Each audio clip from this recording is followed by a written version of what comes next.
Hey everybody! So somehow I lost my intro and and I never did a ending for this video. So here I am a few days later doing it. So I hope you forgive me for that. Today's video is something special. It's a long one, but it's Jack and I on the road. We're on a mission today. We are doing our research on this little grave that is in Cimarron Canyon in the woods. We're trying to find out what happened, who she was, and it led to an additional mystery about Perryville mining camp because that's supposedly where this was, and whatever happened there. So we're headed to Raton, which is the county seat, and we're going to go to the museum there to try to get some information and to the library. And all along the way, we're going to see some wildlife, and Jack and I are going to talk, show you sights. I think you're really going to enjoy it very much.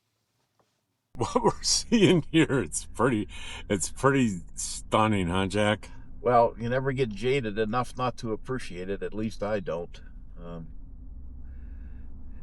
Did I mention we live here? Yeah. Boy, oh boy, oh boy, huh? So I've got the 360 camera going, so I can switch back and forth between us. I can point it up. I 360 degrees. Little kid with a fishing rod in his hand.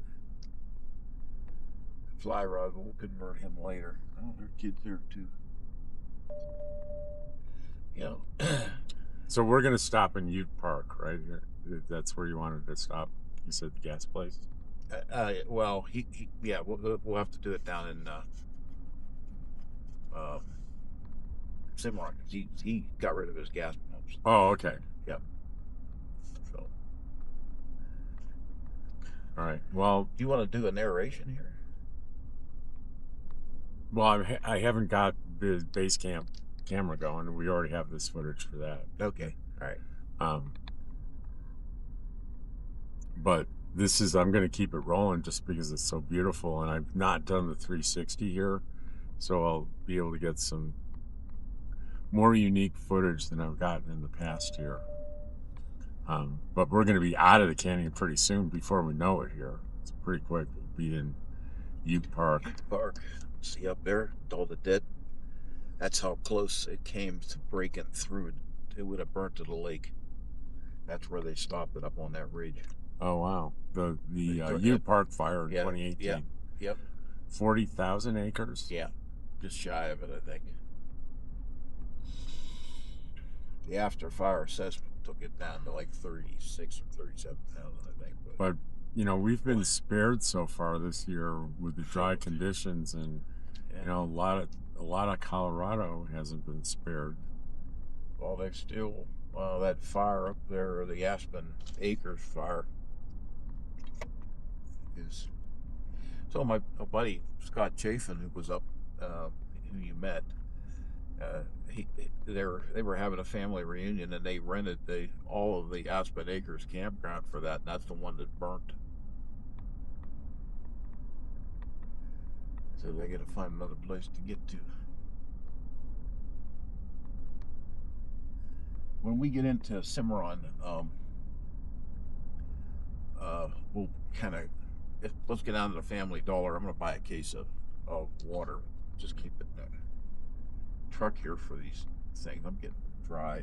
I have a case of water in the back. You do? Yeah. Okay. All right. And I brought a couple of them up front here. So. Thank you, sir.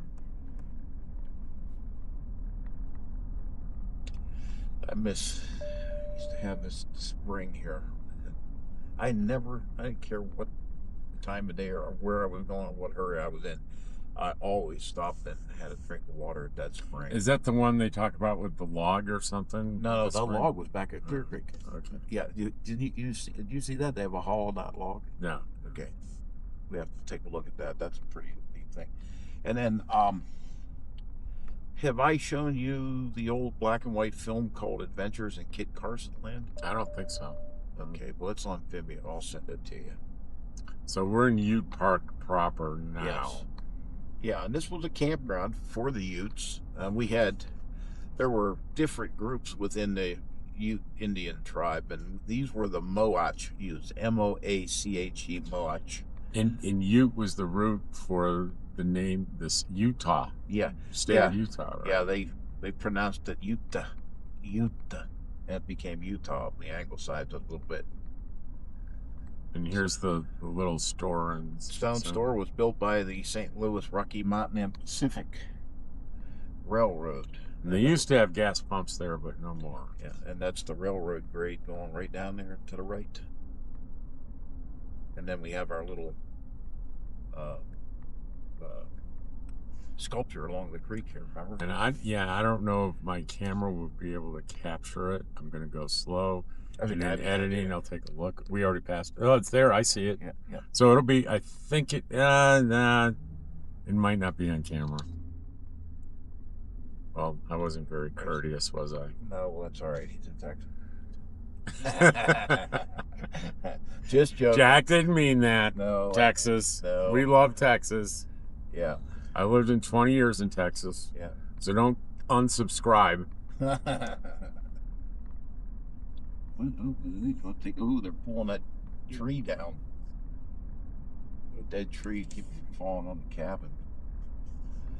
Well, this is a wonderful, wonderful little open area here, and it is this Ute Creek Road, which is the next road here to the left, is a great place for viewing elk.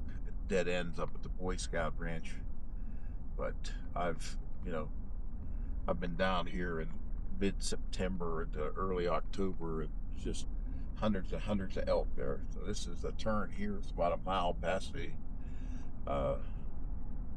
Ute Creek store there. Before we get too far from Ute Park, it's worth mentioning a thing that fascinates me and I think about every time is it was the terminus of the railroad.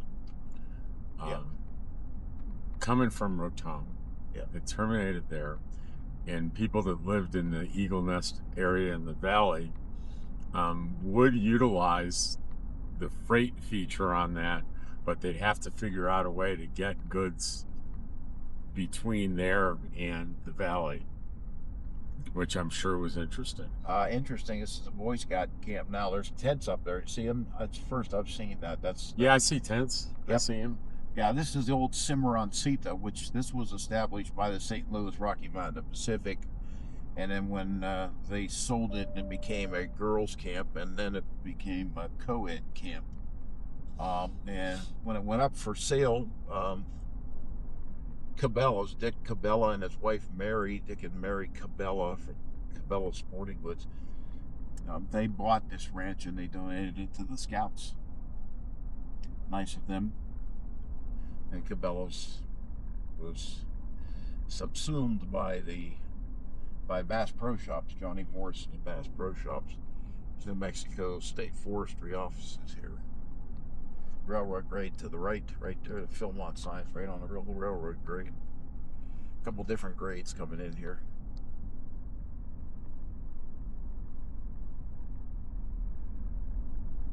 I look at the creek, the river's on the right there, and I always go by and say, this looks like good fishing spots, and I bet there are, because you can't get there from here. Yeah.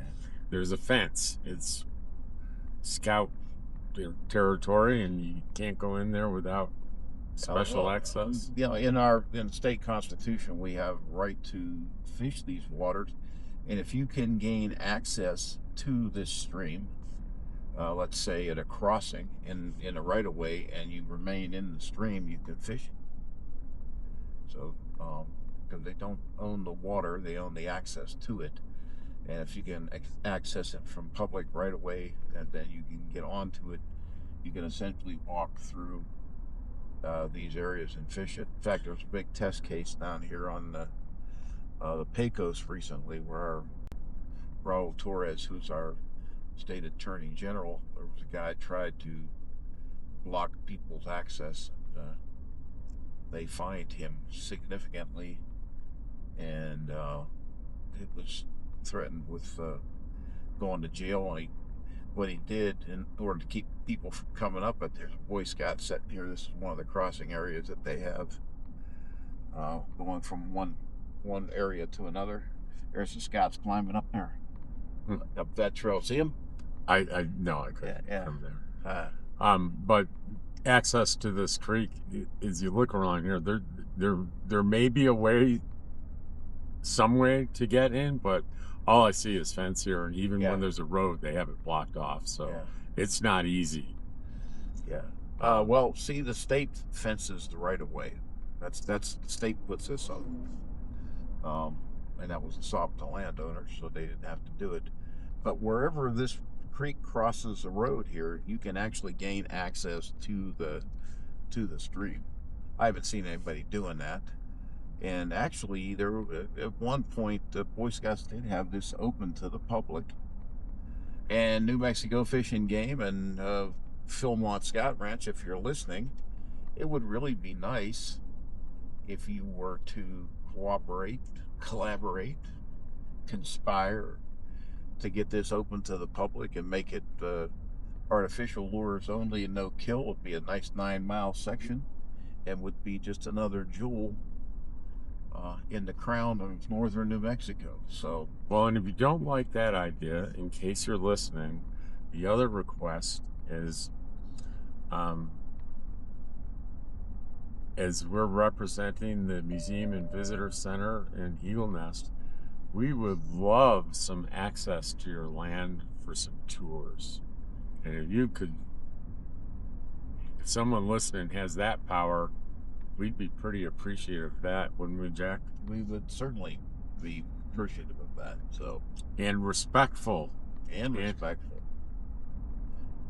Well, we like having the Scout Ranch. They've been good neighbors. We've collaborated to some degree with their folks down there. I found some old footage. There's a website called Institute of Image Archaeology, and I found some old black and white film. The attribution was from the Fred Harvey hotel chains, which were run by the Santa Fe. Turns out it was correct, because what it was old film of the Villa Philmonte here, the old Wade Phillips place here that's now on the Scout Ranch, and it was some early footage of travel into Raton by train, and then the group that Phillips were with taking the St. Louis Rocky Mountain and Pacific train into Cimarron. So pretty neat. It's the only film that I know of that I have seen of the actual operation of the St. Louis Rocky Mountain and Pacific line. And folks, what you're seeing here, the bare trees, this is the heart of the Ute Park fire from 2018. Yep. That was genuinely threatened the town of Cimarron. Yep. Railroad grades up to the right, just to the right here. You'll get a glimpse of it as we get on the cabin. Canyon, you'll see it. And the flat grade here. Jack actually was witness to this fire, weren't you? Yeah, I actually have friends in from the Olympic Peninsula up in Washington, D.C., and we're headed down to St. James for dinner, and we got down where the Cimarron Cedar was, where that Cabela property, Boy Scout property, is now. And that fire had probably been only, I don't know, minutes started. Prior to that, we got there just as the first fire truck responded, and we came, and it was so windy, and the fire was so intense that the trees were crowning. That is, basically hot enough to basically boil the sap and pop that, and the embers were blowing down the canyon. And then when we couldn't come back the way we had gone down, we had to go by way of Chicago, about 90 miles out of our way to get back to Eagle Nest. We had 750 firefighters in Eagle Nest. They were billeted down on property next to where the school was at, Eagle Nest Elementary and Middle School. And had it not been for the fact that we were the first major fire in the West that year, and therefore could command all those firefighting resources. Had it been later in the year, this fire would probably have burnt all the way to the lake at Eagle Nest, but we were fortunate in that we had all those resources, aerial tankers and hotshot crews and heli-attack crews here. So, but it's a fire ecology. You suppress fires for 100 years. Smoky was too successful. So, and what happens when you have these low intensity fires that used to occur with regularity, now you have all this material since those fires have been suppressed, and the intensity of the fires are much greater. They burn deeper down into what's called the forest duff, and these high intensity fires are much more destructive because they destroy a lot of the microbiotics that are in the soil. It's one of the ironies of fire prevention is it works very well and very cleanly with residential, but it's not so clean and clear cut with wilderness and forest fires and brush fires. Yeah, because of that. And there's a lot of discussion. Well, the Forest Service should have been doing these timber things and should have been doing this or doing that. Well, the reality is there has to be a market for timber, because the Forest Service lets these timber sales out for bid, and those are private companies that come in, and for various reasons, marketability, access, they don't. They're not able to do that. I mean, when I was with Pennsylvania Game Commission, I had nearly 100,000 acres of state game lands. My agency didn't have the resources to harvest all the timber that needed to be harvested at a single point, so we will put those timber sales out. Boy Scouts here on the right. Yeah, there they are. Great to see them. So, that said, our government will make decisions to let wilderness areas burn for that reason. Well, the policy of the U.S. government since 1964 is that any naturally started fire in a wilderness area is not fought, and it's only fought when it comes close enough to endangering property. So that's been in existence. So lightning strikes in fires in wilderness areas are fine. So that natural aspect of the ecosystem has continued in those places. A nostalgic thing that's disappearing very quickly due to satellite imagery advanced are fire watch towers. Oh yeah, the romance of that. Oh, it's great. Jack Kerouac was a fire warden. Oh. And I almost want to say for our younger viewers, I don't have any younger viewers, so that what I just said requires no explanation for our demographic. Kerouac on the Road was the title, right? Well, and fire towers. Yeah. Young people would like fire. What? Yeah. Why don't they use satellites? Yeah. Why would you do that? Well, there's a lot of history there. That's really pretty neat, and some of them have been preserved. There's one up on Raton Pass, by the way. That's, I think it was moved there, but it's there. You can take a look at it. But there, rangers, and some in later years it was more volunteers, I think. But look, what's crossing up here, Jack? Elk. Oh, elk. We got elk. We got bulls too. They're bulls. Look at this, folks. I hope. Oh, look! I mean, you can see them. So there are 3. They're going to be more. Oh, there's a bull just jumped the fence. Another bull jumped the fence, and I don't know what the one behind is. Probably just a younger bull.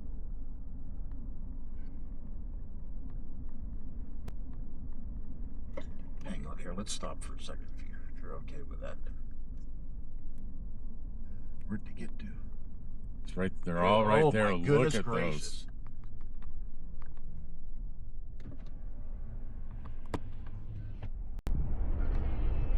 Look at how many points on that rack, Jack? Oh man, there's at least 6x6s. Those are.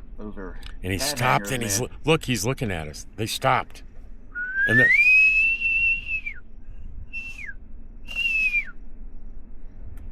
Wow. Woohoo! We had our sighting today, didn't we? And I actually saw it first. You did. I did. Yeah. That's because he's had his eyes on the road and they were crossing it. And I was gawking with intent to gape. Look at that. That's just beautiful. That's something. And Hang on just a second. I'm going to zoom in and get a shot of it. They're still looking back at us there. There they go. Up on the mountain. Man, those are a couple of really trophy. Man, oh man. Well, that could end up being the highlight of the day. Oh, did I mention we live here? Oh, that was something, folks.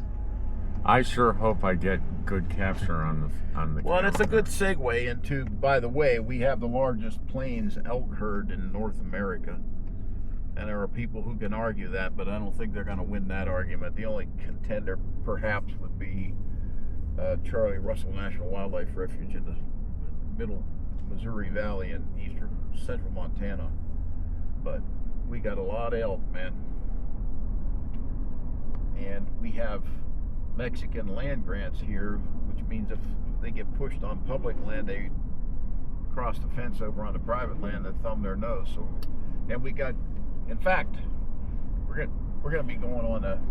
What's in front of us here on the right? The hanging tree, right? The hanging tree in Cimarron. Big old plains cottonwood. We don't know if there was ever any hanging on that, but it's that's what it's referred to. Well, we can always make a story up. Yeah. Right? Yeah. Beautiful tree.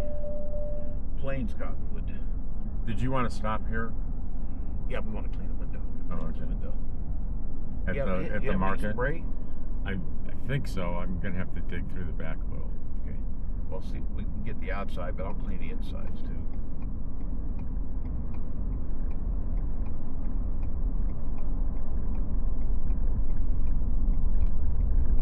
Are we gonna be coming back this way to come home?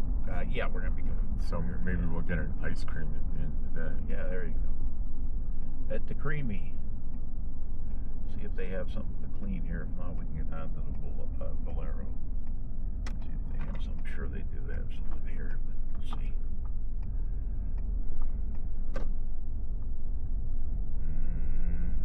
Maybe not. Yeah, they do. Do they? Yeah, just Where? down a little bit. There's a big handle on that one right there. Okay. There you go. All right, let's grab that.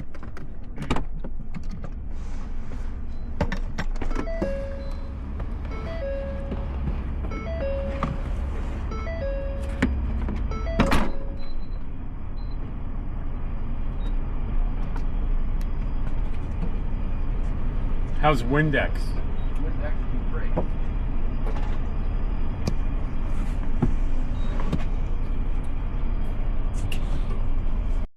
So, this is one of my favorite sites in the area. I love the St. James Hotel. Yeah. Off to the right's the Aztec Mill, stone mill. But I'm just going to do a little drive-by here just so you can see the whole St. James here. But the other thing I want to show you is what used to be behind. And when I point at the sort of empty lot and stuff, Jack will tell you what used to be back here. Well, this off to the left was Lucian Maxwell's home. That's what I meant. And then this is the main plaza here, where on the Santa Fe Trail they would come in, water their stock here. Old town, you can see the maps. Cimarron, very, very historic area. So Maxwell's house is long gone, but it used to set kind of right in front of us here. And some of the old photos, you can see it in the background behind the St. James. Yeah. And the St. James went through more than one iteration where it started kind of small and they expanded it to it did. What it is today. It was originally called Lambert's after Henry Lambert, after he moved out from down from Elizabethtown to here in 1872, and then added to the St. James. I don't know when the exact date was, but these were hardware stores and other places here on the plaza, and then up where we're headed past the Cimarron Mercantile. That used to be the old Barlow and Sanderson stage and freight station. And Cimarron dates to, I think, 1854. It's the date that Maxwell moved up here from down in Rayado, and we're going to be going down through Rayado. So off to the left there, you can see the Cimarron Mercantile. That's the old Barlow and Sanderson. And one of the freighters was a guy named James Butler Hickok, Wild Bill Hickok. And I'm not going to go down there, but you see that sign to the right under the antique sign says Aztec Mill Museum. If you're here, I would say don't miss that if it's open. That's a world-class museum, and it's world-class in the sense that it does an outstanding job of interpreting the history of this area of northern New Mexico and the land grant. And the Mercantile, if you want one of the best breakfast burritos Jack and I have ever had. Hands down. Yeah, you can Hands go there down. and get that. There may be as good, but there's none better. And that is the truth. So we're going to go to Miami today. And yeah, we're going to do a loop, actually. And so, you know, Eagle Nest is up on the Enchanted Circle, and there are a number of different, we call them the circles less traveled. Let's use that as the title for these. So we're going to do a couple of different loop drives today. This will be a loop drive down through the town of Miami and out across the plains. Boy Scott Ranch ahead of us here, and a rock formation up on that ridge to the right. We're looking at the Tooth of Time. Not very scenic from here, but the other side of it looks a lot like Half Dome in Yosemite.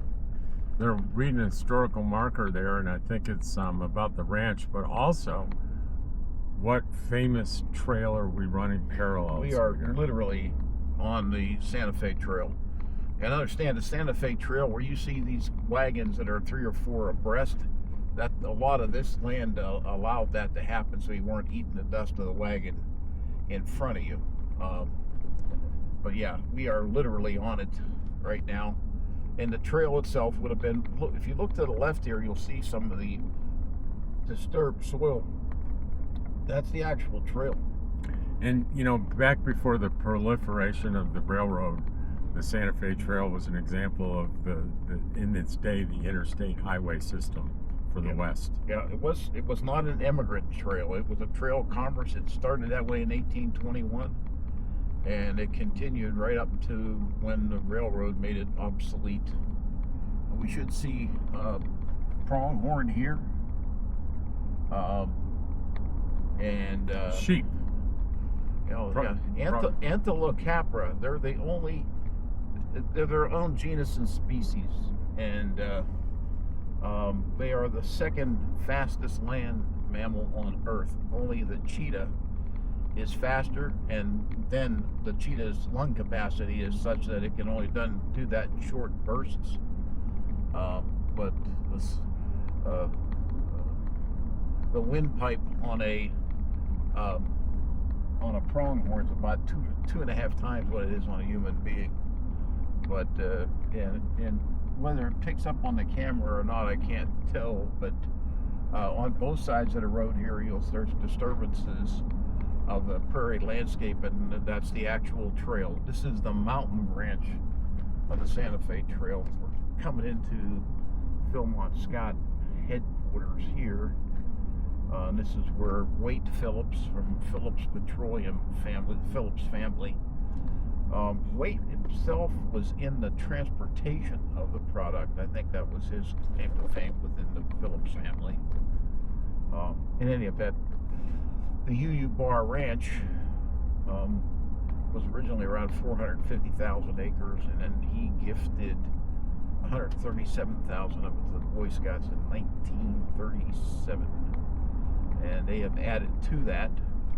And today, and either in fee simple ownership and or a lease, like the lease on the Chase Ranch, there, the acreage for the Scouts here is up around 200,000 acres. And the UU Bar Ranch, the remainder of the UR branch, which is about 250,000 acres, is still in private hands. But it's beautiful country. Different than the northern Rockies. Great elk habitat. Just great country, and we sure as hell isn't desert, what a lot of people think that New Mexico is. And from where we're at, we're traveling south right now from here to the Texas state line, probably 125 miles, and we have the most intact short grass plains left on the continent. And that's a function of being far enough south that we don't have a lot of water, so it's remained as the rangeland it was. There's a little bit of irrigation here the Scouts do for they have elk hunts on here, they have deer hunts, they have a buffalo herd which they cull, and those things, the buffalo are served to the Scouts here. And this is the villa on the left-hand side. It's Wade Phillips' home. And this is the North Tent City off to the left here. In the main receiving grounds for the Scouts is to the right here is called the South Tent City. Coming up on the left, there are some early wagons that are covered up there that are on display. And this is the National Scouting Museum. It used to be in Texas and was moved here 8 or 9 years ago. Is this the headquarters of the Scouts, or is that still somewhere else? Headquarters, I don't. This is not the headquarters of the Scouts. It's the National Scouting Museum. The headquarters, I think, may still be in Dallas. But this is another one of those jewels in the crown of this state. Well, we're at July 8th, 2026, and this is the peak of their activity at this facility. They'll put 26,000 kids through here, and they have 1 and 2 week programs, I believe. You can check there, but it is incredible the efficiency and how they have these different. You can elect different trips. These are hiking trips through the backcountry. The supplies that go back to these camps go back by burro. I think probably they have the largest burro herd in the United States. You know that there's a lot of controversy around the Boy Scouts, but I want to point out what I feel is the most positive thing about the Scouts. One is Jack mentioned that thousands of kids go through here, and they're not all privileged, wealthy kids.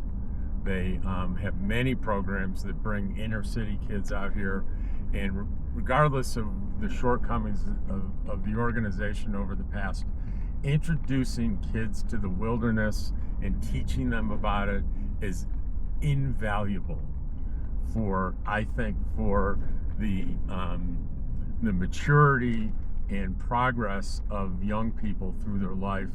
These wilderness experiences can be formative. You bet. So back a little to our conversation about why you love history and these trips and rock so much. You have a wife that shares that love too. I do. Yep. There's the pronghorn on the left here, right by the road. Putting that thing around. Yeah, there you go. And that's a male. And this is they do a thing called SPUD, scrape, paw, urinate, defecate. That's one of the things they do. They create. Wow, how pretty is he? Second fastest land mammal on Earth, right there. And they're their own genus and species, Antilocapra, as in antelope and goat. I was going to say it looks like a cross between like a deer and a goat. Right, and those are horns as opposed to antlers. But unlike antlers which drop and horns which stay on. For those of us that aren't naturalists, what is the difference between a horn? A horn is a permanent growth, like a fingernail. Well, there he goes. Woo-hoo. An antler is a growth that drops every year. Now, the pronghorn is unique in this sense too, because it has a bony core and those outer sheaths that drop on the outskirts of. I think that's the grocery store. I've had a hell of a time finding Super Cimarron. Yep. That's Lowe's. Because I started. See people. Yeah. Because I started looking downtown, and it was the wrong place to start looking. When I was down there, they had a huge, like farmers market thing in the middle of downtown on a Saturday. I like these old signs that, old motel stuff in town. Like this Village Inn motel. That's a neat sign, I think. Yeah. K. Bob's Steakhouse looks popular. Yeah. We're going to make a right-hand turn. And that building on the corner is where we're going to go. So across the street? Yeah, but you got to go right here. And then we got to make a left-hand turn. Got it. Tourist information. Yeah.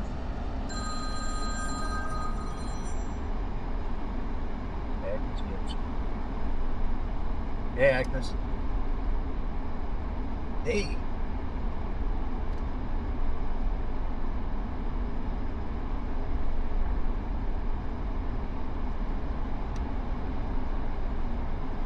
Yeah. Say that again, huh? Agnes, I dropped it.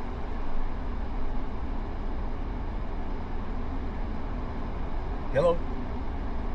Yes. Well, we've arrived in town here, and we're going to hit the museum and the library for our research.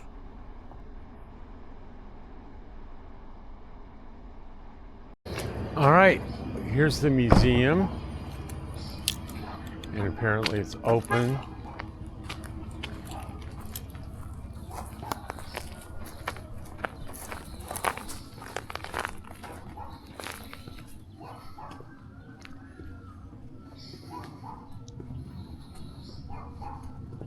Well, it would be nice if they let us do a promo stuff in here, huh?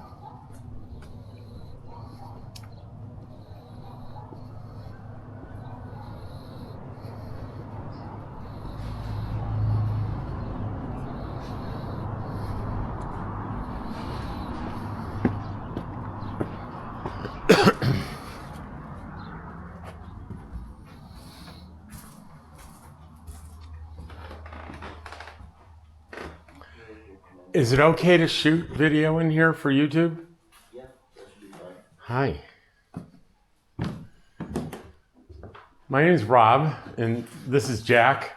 We're from the Eagle Nest Museum and Visitor Center, and we're on a little bit of a pilgrimage here, or an investigation, history. And I'll tell you what we're looking for. Can I leave some of these, please? Yeah. Yeah. And I don't know where you want to put them, but yeah, appreciate it. So there is a girl, Jessie Hannah Phillips, born in 1879, died in 1894, and out in Cimarron Canyon, there's a grave site in the woods. And she was part of, we think, a Perryville mining camp. We haven't been able to find anything out about her, why she died. It turns out we think she might have had a younger sister that died early too. And so this is one stop to see if you guys might have any information on that. I'm not sure about that specifically, but you're free to look around and see what you might find out. Yeah. Okay. All right. There's a lot of stuff down here, and then there's also more on the upstairs too. Okay. Are there any documents or anything, or? Not that I know of. Okay. Everything that we have would be on display. Okay. All right. We'll take a look. Thank you. Thank you. Appreciate it. Nice day out there, huh? Yeah, we're actually experiencing a power outage right now. Oh, that right? Yeah. Wow. So we get a lot of natural light in here anyway, so I decided to come in. Yeah. Well, have you had any rain recently? Just yesterday, there's a little bit of rainstorm. I mean, that was it. We had a little bit up there too. A lot of smoke though, huh? I think it automatically changed to low light. Yeah, I'm on low light. They had a power outage here, so there are no lights, but I think this is going to work just fine. I doubt we're going to find our answer here, but you never know. You got to look, right?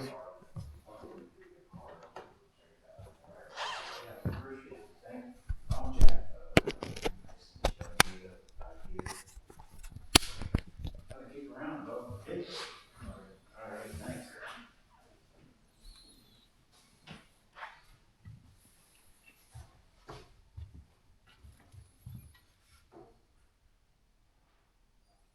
Hey, Jack, Hey, look what map is over here. that's mine. I have that. 1889. That's that's the map I have. One of the original ones too.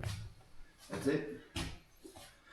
You look on that. I look at it. It says the old Buffalo Trail. It has stuff like that. But this one says Perryville Mining Camp, right? Yeah, you don't believe me, do you? I don't. Now, there are collectors that would pay a fortune for this thing. Oh, God, wait. Oh, and here's a memorial room for veterans. These must be locals. Oh, there's right there. That's nicely interpreted stuff, huh? I like it.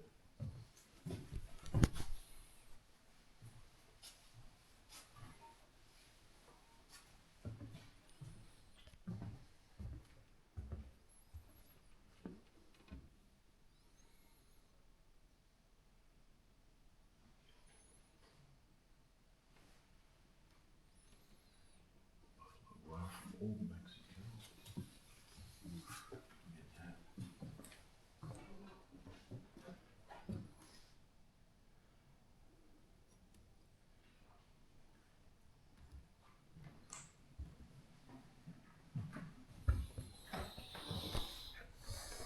Brown Hotel and Cafe.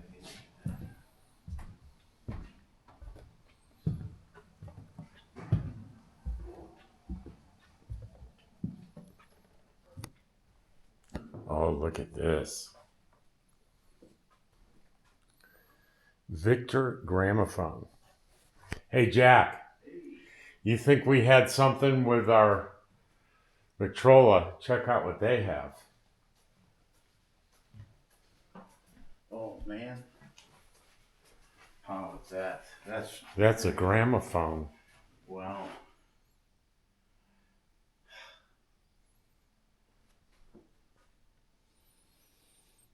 Doesn't have 1887.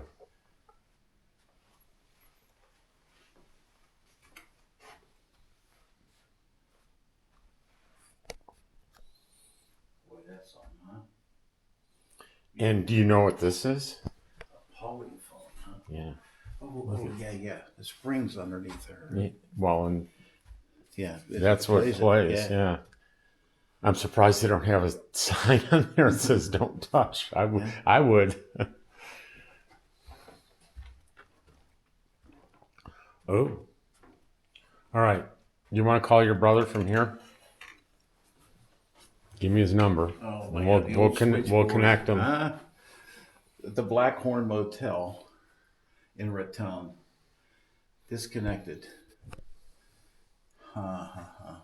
And presenting Mr. and Mrs. Jack Schweitzer on their wedding day. There you go.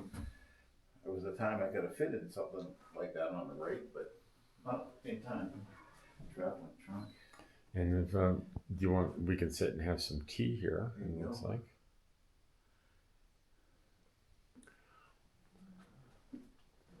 Main Street in Springer. Look at that. I'm looking for names. Yeah. On any kids Phillips. or people. We're looking for Phillips. What is that? Does it say? I guess it doesn't say. Huh? Doesn't say. Frank Springer. Oh yeah. Josephine Springer.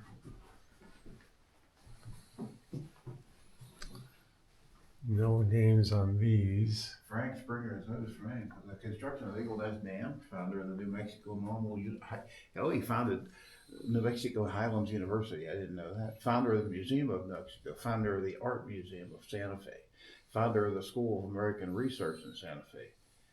Instrumental in the Colfax County War. He was that. He was a world-renowned paleontologist. And while you're saying that, let me get a picture of this is him. Yeah, right there. I've got a book on him. I'm gonna lend that to you. So he passed away in 1927. So he was not an unimportant figure in New Mexico history at all. President of the New Mexico Bar Association, member of the New Mexico Constitutional Convention. So he was an attorney. Doctorate in philosophy from Germany's University of Bonn. Wow. Associate of the Museum of Comparative Zoology of Harvard. World-renowned paleontologist.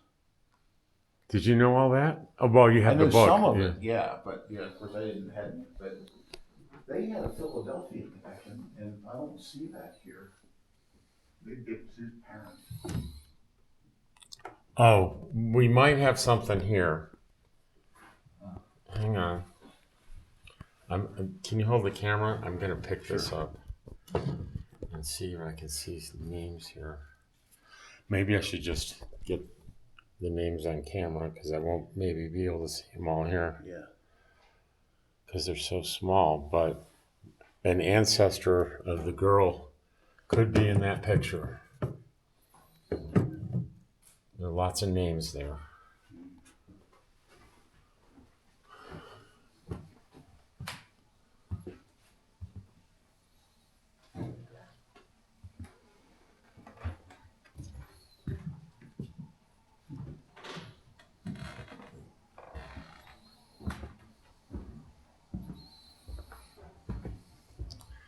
Yeah, it's getting pretty dark in here. Jack, I'm going upstairs.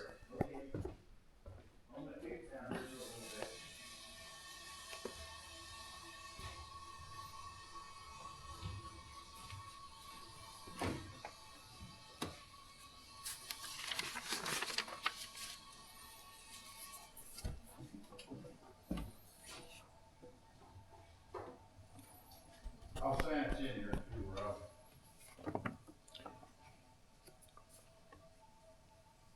Are you kidding me?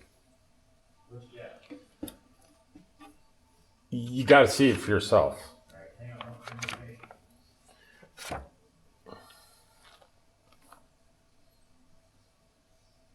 I'm going to put this down for a second because I want to get some extra light on this.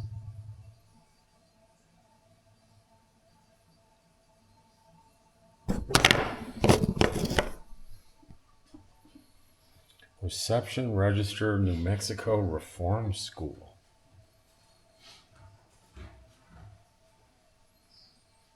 What is this?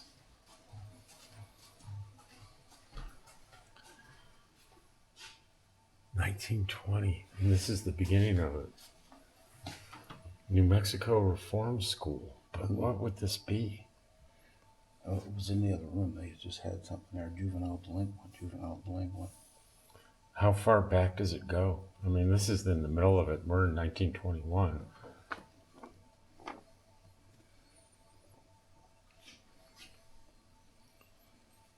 I think you got to open it all the way to get the date column. There's the date. 1910. 1912. Oh, is that the date of birth? I can't tell.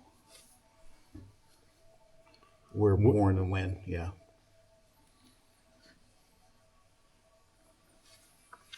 Doesn't it all look like it was written in the same hand? Yeah, it does, doesn't it? Back when penmanship was, this is a little different here. Back when penmanship was 26. Oh, wow. And then there's this. I was hoping this was a family Bible or something. I don't know exactly what it is, but there is 1874 Elizabeth Simpson, J.O. Simpson, 1874, June 16th. Preference to the revised edition of 1847. Is it a dictionary? Dictionary, yeah. Yeah. Oh, I've seen a little bit of work. So. I'm gonna use it. All right.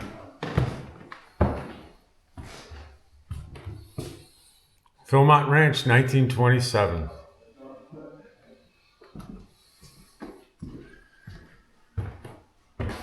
And we have better light up here since there are lots of windows. What? I don't know why he's telling me the power's off. I know it's off.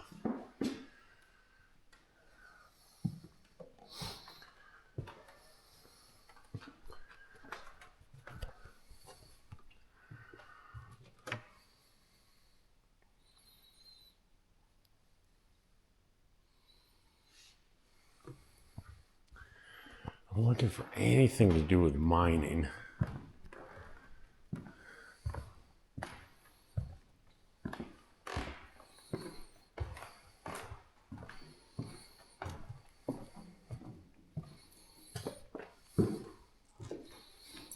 Springer Post Office.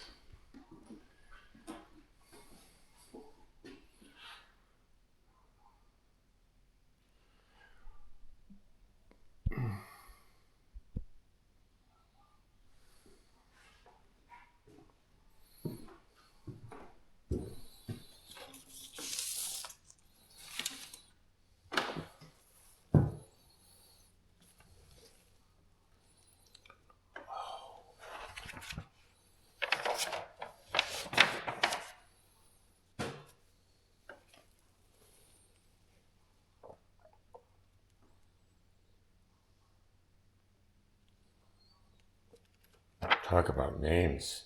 I could be here all day looking through these names.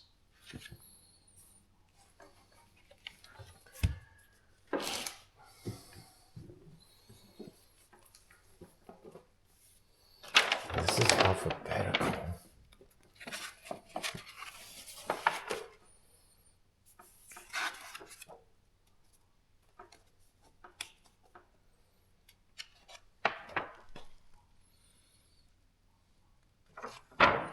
I'm looking no P's. Oh, there's one P.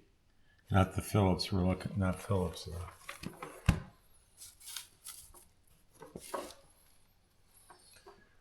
Oh, wow.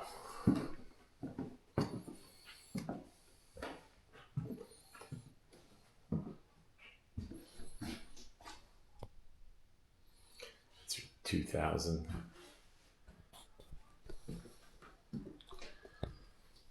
Okay, here's some names.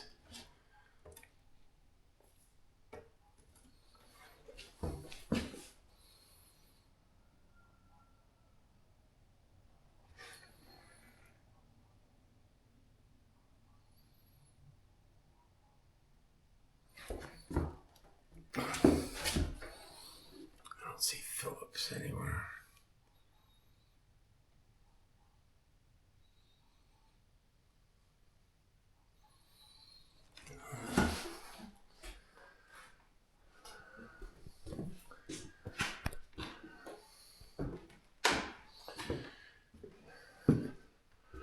It's the old school bell. Late 1800s.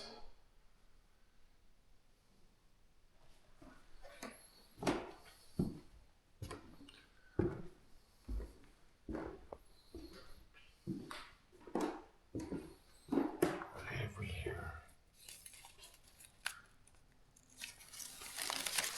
These are all newspaper articles.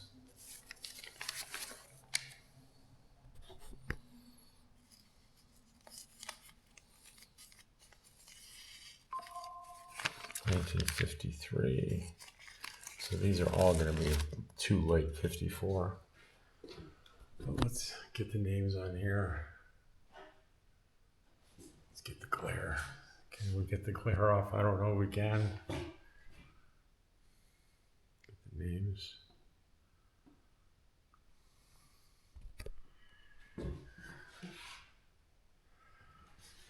How about like that? Okay.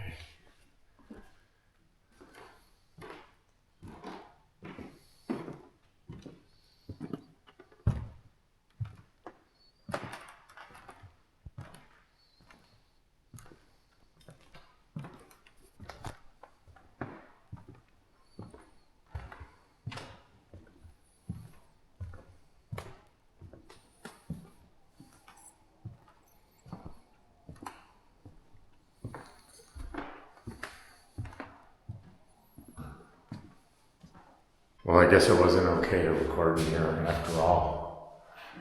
So here I am in the jail cell. Nobody to let me out. The one downstairs got a bunk in there. Well, I don't have a bunk. They didn't give me anything in here.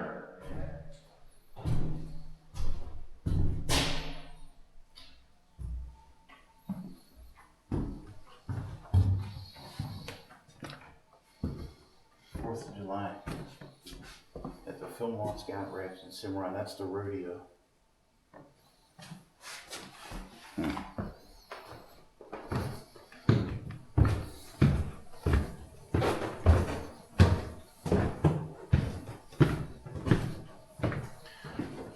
Well, we didn't find precisely. Oh, I didn't see this back here. Oh yeah. That's what I'm saying. That jail cell to your left there is all already set up. Oh, that's set up. I could spend the night in here. It's even got a toilet. But there's a wagon here. Now, the wagon may be authentic, but I have the feeling that the wheels are aftermarket. Ah, boy. And here's what it looked like back in the Dorsey Ranch. Dorsey Mansion. Look at that.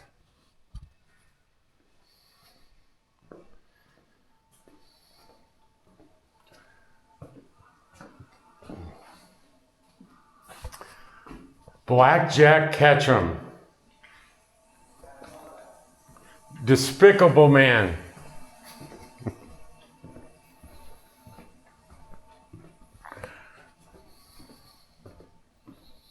You'll get that from Jack's Outlaws, Vigilantes and Bums lecture. There's a lot about blackjack in there. He wasn't well liked.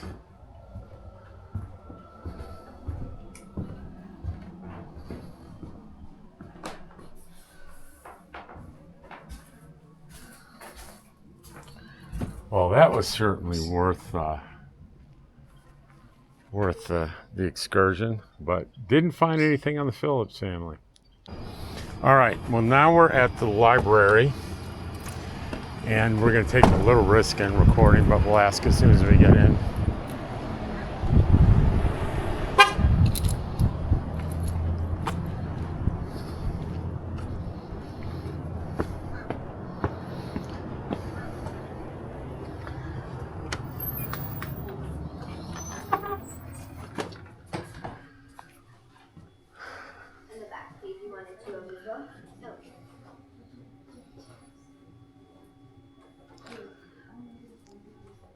Is it okay to record in here or no?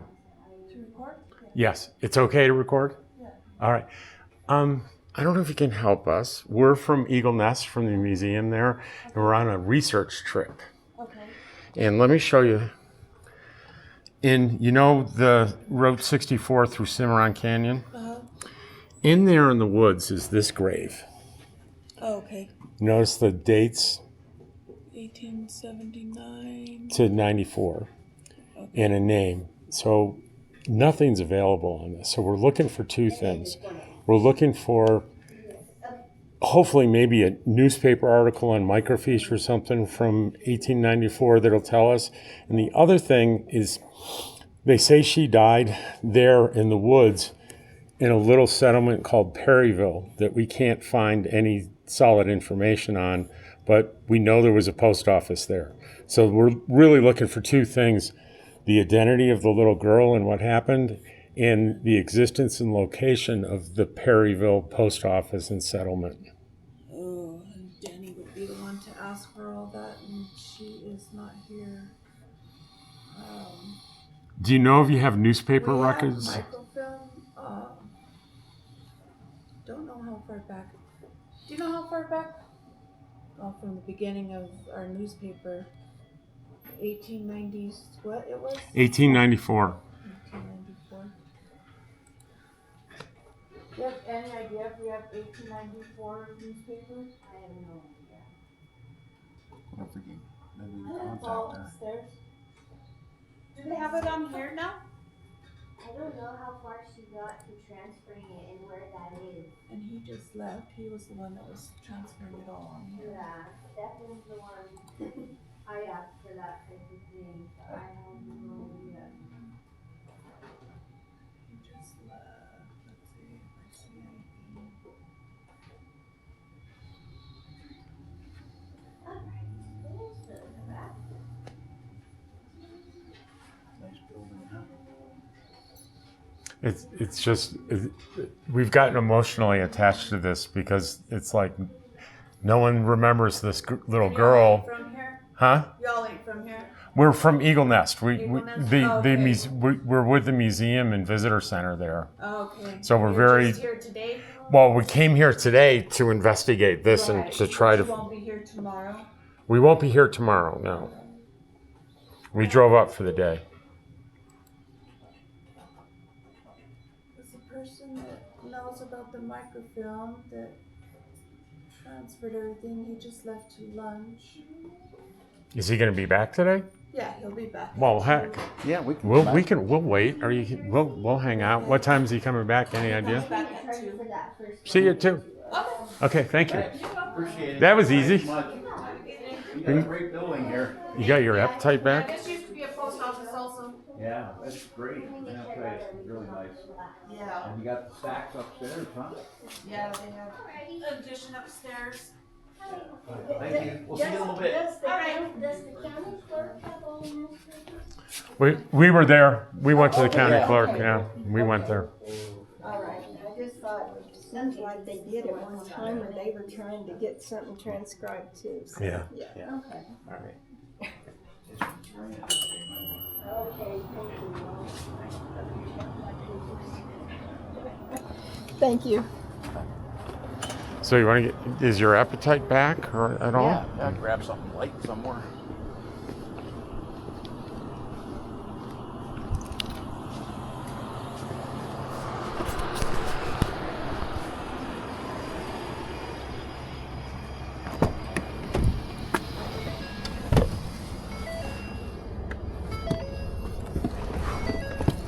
So chances are the guy that has the project Yeah. is a guy that might be really interested in this. Exactly. Yep. All right. Any ideas? Let's go down towards the railroad tracks and see if there's anything open down one. You know, what used to be First Street or Main Street. There's the old paper of the Raton Range. Go around the block here.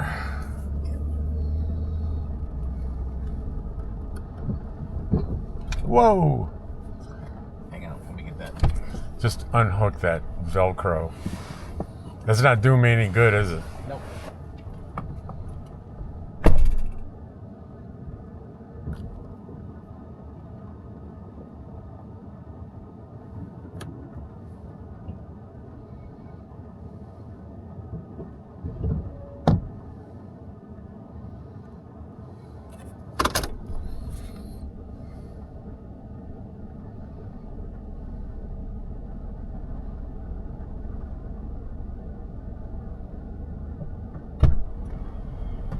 She's raining now.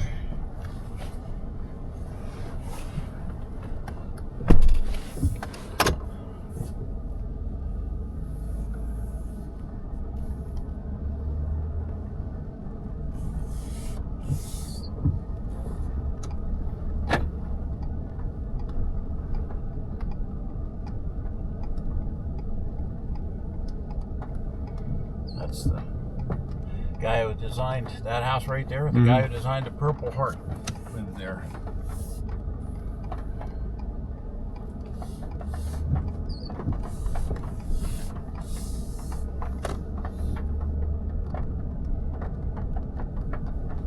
Now, First Street is where they had it closed off for that. I was talking about like a street fair or farmers, farmers market kind of thing. It was pretty big. Hey Siri, call Scott Chafin.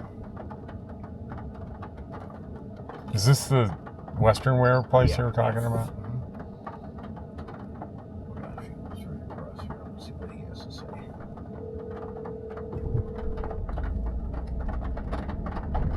Hey, Jack.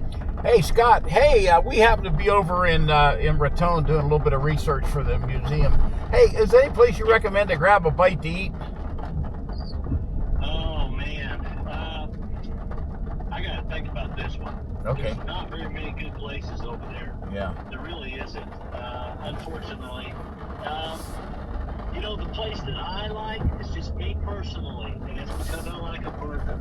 And I think they have the best burgers, and that's the Sweet Shop. Yeah. Okay, that's down there. It's on the main drag down below there. The Greek dude owns it, right? Yeah, on the main drag, and it's kind of, it's kind of across from Ace Hardware. Yeah. You know, sort of there somewhere there, but it's on that. Oh yeah, I know where it's at. I've seen the building. Yeah. So. That's the one I like personally. Yeah, and you know Joe Soto, that was his favorite place too. Yeah. So. Yeah. And I don't know that I've ever eaten there, but we're gonna correct that real quick here. We're just over at the library, gonna look through some old microfiche and films. Awesome. Yeah. Well, I'm headed into Raton right now myself. I'm kind of getting the oil change at the Ford dealership. Okay. I'll be locked in there for a while. But, Yeah. Well, anyway. we're gonna check this out, and then I gotta head back. I gotta run down to Albuquerque tomorrow take my brother and wife There's down the Ford for dealer right there. Yeah. So, all right. Well, listen, we're gonna hook up here soon. Okay. Okay. Yeah. All right, brother. Yeah, I had a great time last week. It was perfect. You All right. my week, so Hey, love you, brother. Tell Pam I said hi, please, will you? I will do it. All right. Sounds good. Love you too, Jack. All right. See you, man. Take care. Bye. Good friends. You know, when we were down there at Maxwell National Wildlife Refuge, Yeah. he has a ranch that butts up against that. Oh, really? Yeah, it was over on the west side of it, so we didn't go by it, but... I'm pretty sure I know where the hardware store is, down here on the right. Yeah, and then this place will be on the left.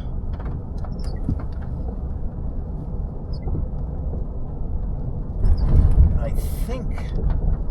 think it's past that main intersection where the what's it called is. Well, I think you can see the hardware store from the main intersection, I'm pretty sure. I just can't recall which side it was on.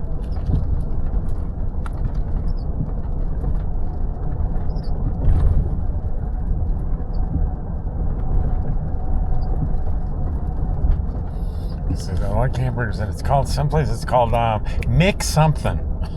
Yeah, McNick's.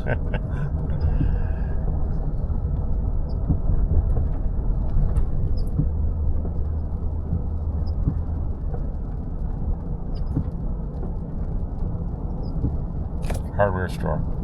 Yeah. Ace Hardware, right? Yeah. The Sweet Shop, I'm pretty sure, is across the intersection here, but maybe not.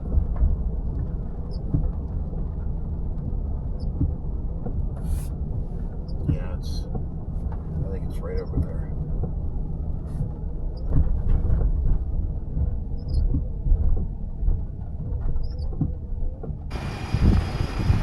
All right. Here we are. The Sweet Shop. Recommended by Scott Chafin. Oh, that's for the winter tidbits.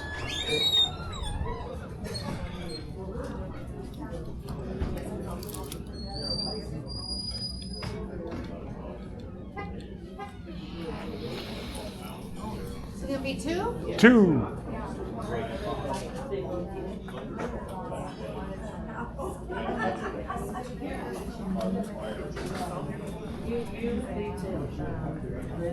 Can I get you guys a drink?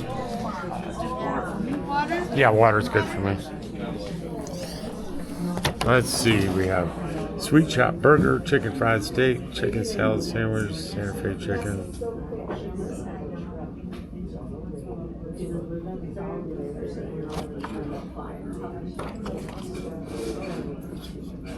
I'm gonna have the Santa Fe chicken sandwich.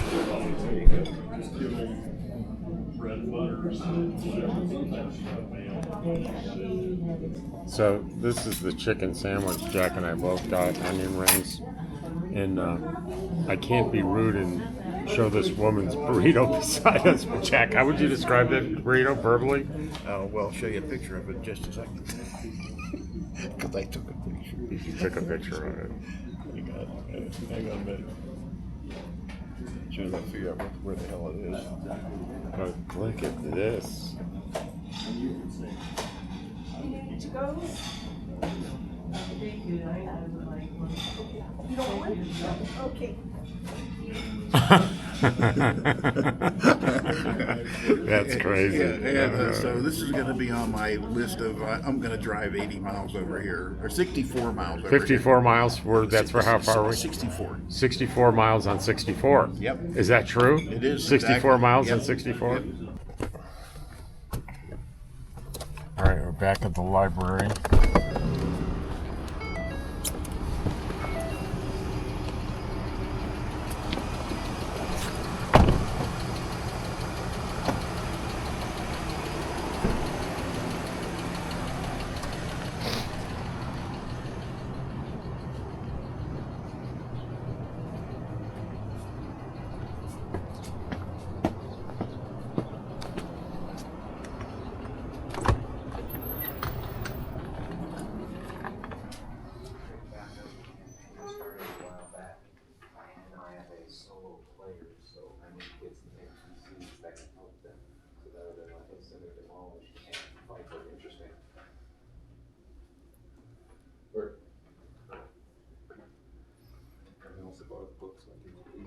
Hi.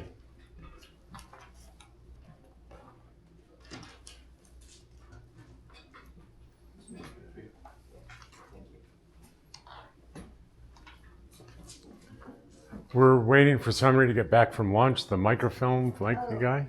Oh, yeah. Is that you? Hi.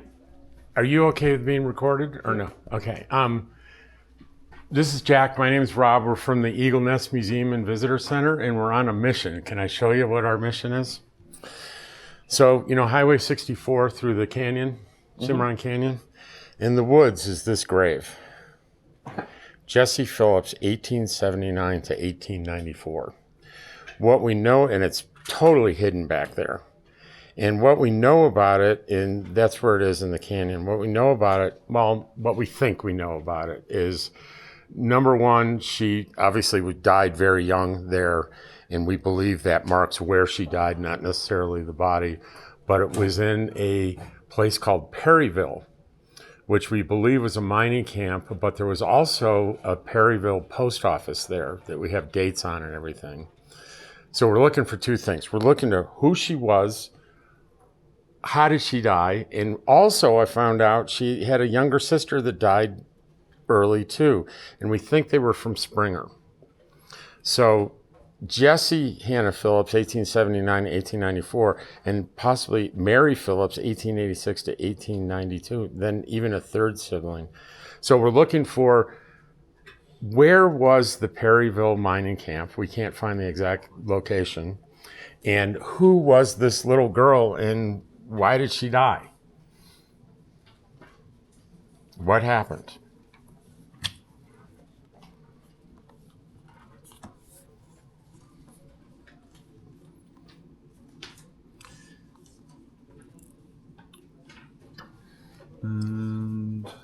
So the Jessie Hannah Phillips is the one on the tombstone. Also, I have information from the National Archives on the post office, and this is post office operated from 1888 to 1901. And I have the microfilm location, but it's going to take them weeks to get back to me. Okay. But it's verification. I know there was a post office there. Now, we don't know where, no one seems to know. Even the state park that has a Perryville day use center, they don't know where Perryville really is. No one does. That definitely sounds like a mystery. I know we do have some newspapers that go back into the, like... And she would have died in 1894. 1894. I'm not sure how far back our obituary records go.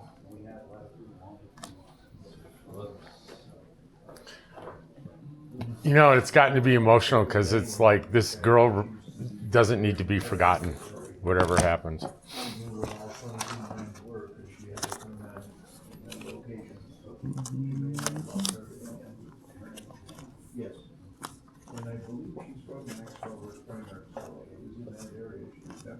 It's a long shot. Most of these are latter half of the 1900s and into 2000s. Yeah, I was in Perryville, New York once. There's quite a few of them around, yeah. Okay. It's like downtown in Springfield, there's a lot of them.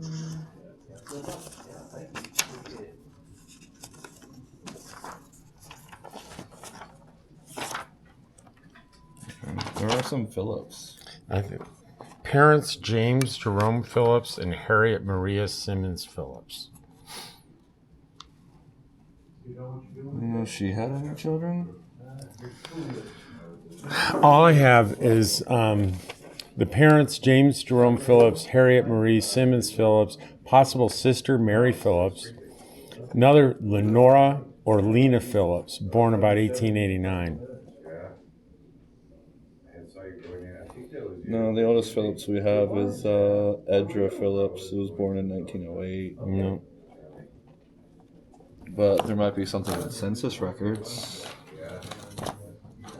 And we do have digitized stuff. I don't know how quickly I could research, but I can turn this into a research project. Do you have an email or phone number? Do you have a business card for the museum? No. Well, I have my YouTube channel that has my email on the back of it. And also, if you wanted to dig around in a digital copy of any particular newspapers from those years, I can copy one over a thumb drive and get a computer set up with it. Please, yes, yes, Yeah, thank you. This gentleman says the lady who's the librarian here did a talk that there were 22 mines in Colfax County, and she knows what those 22 mines were. Really? And she's at lunch or something now. Dina, is it Dina? That would be Denny. Denny, sorry. Yeah, she's out for the rest of the day. She won't be back until tomorrow. Yeah. Do you have a card or something we can give her a call? Because she might be able to help us. And then where would you like the computer at? Yeah, this is her. She's done a lot more research. I'm still learning a lot. Well, I showed you the pictures, right? I have. So that's the grave, and that's it. The streets over there. This tree came down, so you can't see this. He was born 1879. Yeah. You can't see this from anywhere. Now, it looks tended to, but that's all plastic. These are like solar lights, so I don't know how long it's been since anyone's been there and who's tending to it. But we've been doing a ton of research online and nothing on what happened. But we're pretty sure it was, and it's really, this is where it is, and it's in the area that Perryville mine is, and we actually found a mine near there. 0.7 miles from there is a mine right by the side of the road. And you want me to pull out some papers from 1894? Sure. Okay. We're all about whatever you want to do. I'm just trying to get you stoked up for this. That's all. Yeah, I love a good mystery. This is one of my favorite things about this job is all the primary sources we have access understand to there that were- are online. There were five papers here, right? Yeah, he would know. The town range and the town reporter, I think, were the main ones here. Down the block from me, there's a house that has a, I don't think any of us have basements. It has a basement. And then it has one of those vacuums you plug into the freaking wall. Oh, yeah. This house. Central back. Yeah, there you go. Yeah. Wow. I didn't know there were any like that. I heard of a couple of houses that had indoor pools. Are those the files that you're going to put on a drive? Are those proprietary for you guys, or are they? Because I have a thumb drive. If you could put it on there. Yeah. No. I can copy them over. That was just probably lack of exercise. Horse are good. get there someday. I'm already falling on my own. Okay. Ready to get up? Yeah, I can sometimes fall I'm very very slow. easily, but I have trouble getting up. I'm slower now. Yeah, we all are. You'll be slower than your, Yeah. every year it gets worse. Bob would have told you that if he were still Telling me Here's my drive.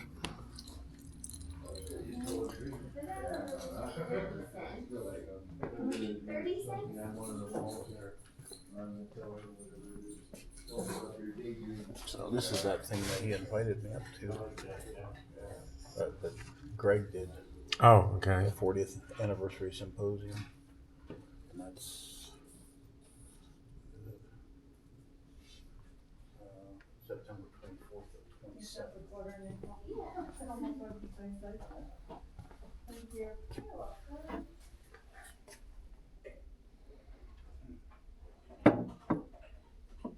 Those are real, huh? What do you think What they a are? little place this is, huh? I think I'm gonna walk upstairs and see what it's like. While he's doing that. All right, I'll be down here. All right. Dolly. Hey, Dolly. Dolly Parton.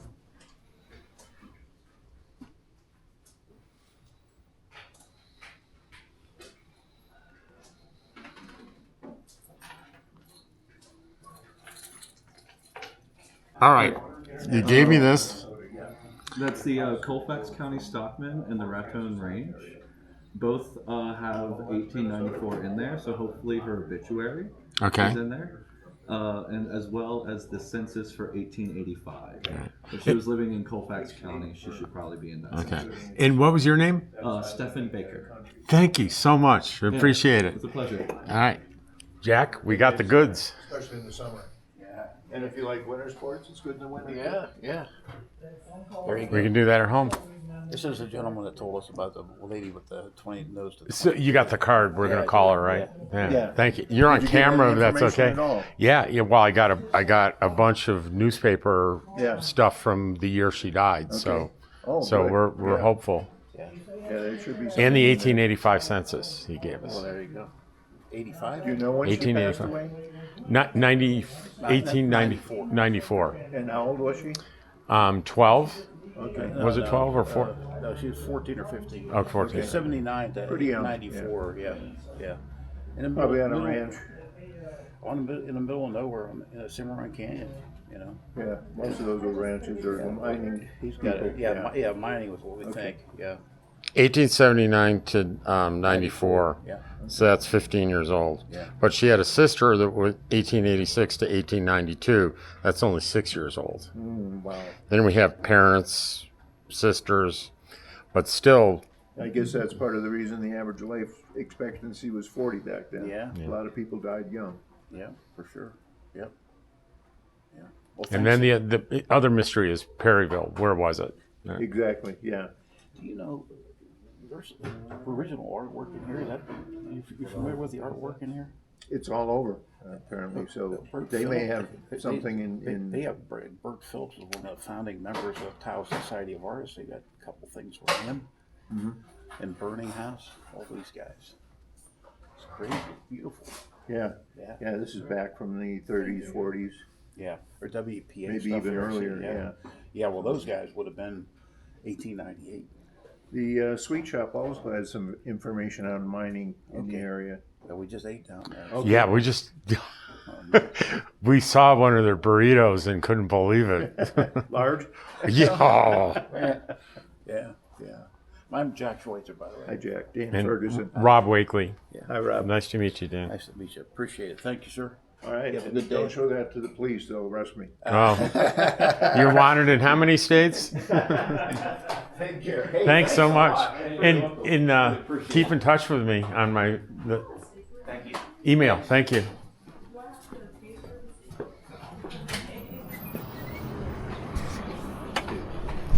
They got $100,000 paintings upstairs. Some things to talk about after that visit. Do we ever? So the first is what I was hoping for is to run into someone that would be enthusiastic about what we're doing, and we found one.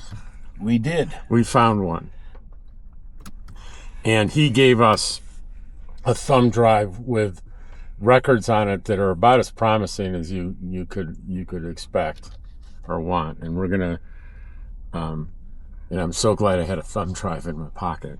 Well, I'm so glad you thought about coming to the library. What a beautiful it's the old U.S. Post Office building here, and a remarkable building and nice people inside. So I was hanging out with him, and you went upstairs. What did you find upstairs? Well, there were a lot of. I had heard rumors that in the basement, found in the basement of the county courthouse here in Colfax County, years ago, that they had found some paintings from a couple of the Tau Society of Artists founding members, particularly Burning House, Oscar Burning House. So I could never confirm any of that, but we're just walking around the library here, and there is original artwork from the WPA, and there were at least... The WPA is, for those that don't know... Works Projects Administration during the... Post-Depression, or during the Depression. During the Depression, yeah. So it was a way to employ artists. But Phillips would have been prior to that point. And anyhow, there were at least two, it was signed Phillips. I assume they're Bert Phillips, because certainly I'm familiar with his style. And just a treasure trove of original Did you say Southwest Phillips? art. That's a little bit of a coincidence, isn't it? What's that? Phillips. It's the surname that where the little girl is we're looking for. Bert Phillips was he did not move to Taos until 1898. So I'm not saying it's the same family. Yeah. I'm saying it's a coincidence. It's Yeah, the same name. Yeah. So anyhow, there's some really great original artwork in there. Some of it is labeled with brass plaques on it that says WPA Project. And what a beautiful little library. You know, small town living. All right. Sneak over there. All right. You want to take these? Sure. Because I can use the remote to get in. Are you going to come over there? Yeah, I'll come over the patio. I was thinking about this all day long. It's so good.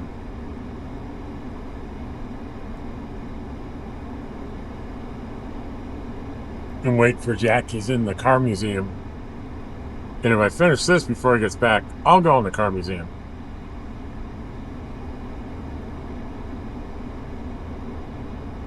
I hope you've enjoyed hanging out with us today. It was, so many great things happened. I knew they would. I knew great things would happen. I just had no idea what they were going to be.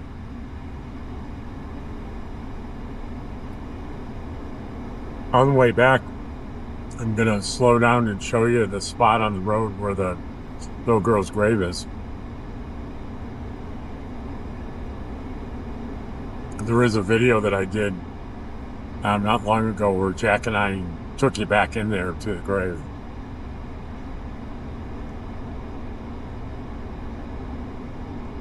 We don't know that we got any answers today, but it feels closer.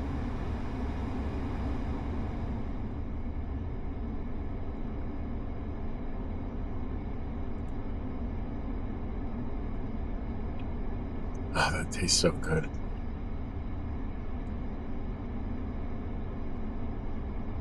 I don't know how they did that. It's like they injected swirls of pistachio in there. And you know that's green dye because pistachio isn't really green like this. People think that it should be, so ice cream companies use dye. It's much more brown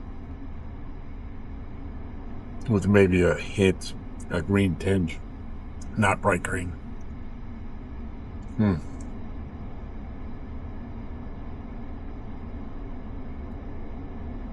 this is called the Creamy Drive-In They have the soft ice cream, hamburgers, car museums there, grocery store and gas station over there. Laundromat right there. You can come, do your laundry, have some ice cream, have a burger, do some grocery shopping, and go through a car museum for free.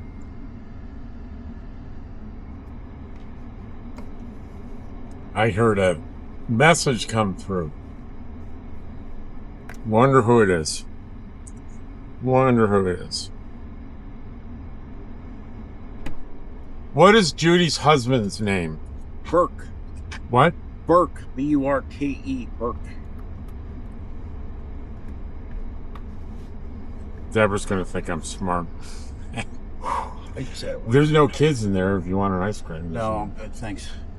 I just had a weird sensation. What was that? I either stepped on something that bit me through my sock, or I just had some kind of nerve thing happen in my foot. What's it feel like now? I feel weird. I think maybe I got stung by something. Want to take your shoe off and see? I did. I took it off in there. The guys lent me the chair because it was painful. But I've been riding all day and my damn legs are swollen too, so that's not a good thing. And that doesn't happen to me very often. You're not allergic to anything, are you? No, I don't think so. No anaphylactic shock or anything like that. Well, let's get back home then. Back home again in Indiana. So what are the girls up to? You want me to drive while you eat that? No, I got it. I just got to maneuver in my safety belt. She was to say, I don't know. She said, what's her husband's name? That's all. That's all I know.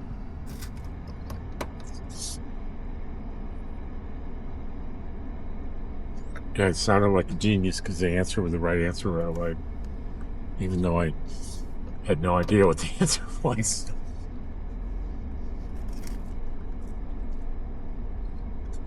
There's a kid about 14 years old in there.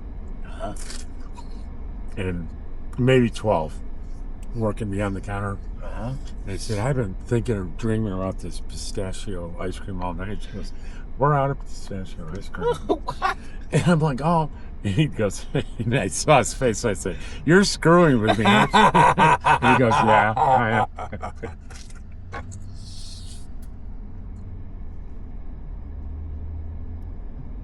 I like a kid with a sense of humor. Well, that's great. Yeah. He'll go far with that, you know?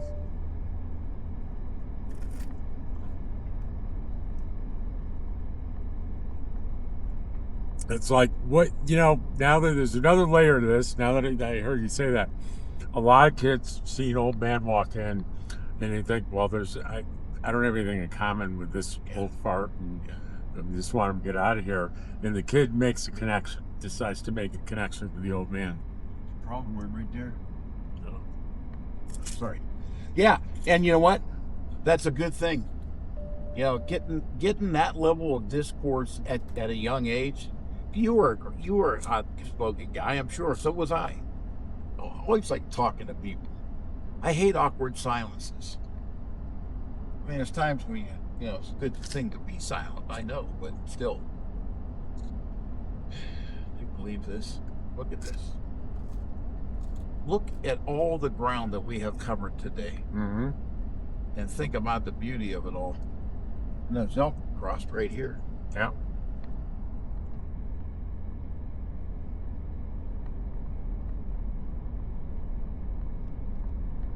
Yeah, we're about 8 hours ago, right?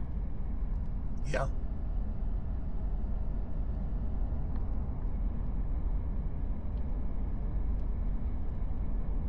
I've seen this meadow in September in the evening just before dark be filled with hundreds of elk and bulls bugling everywhere, 15, 20 bulls.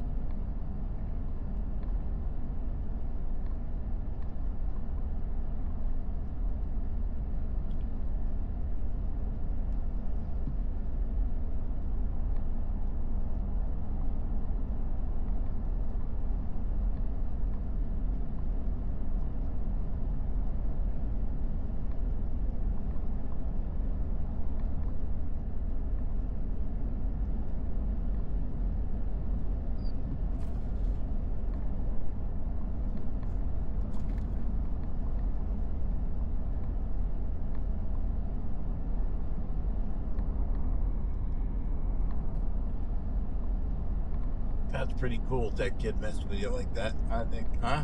Yeah.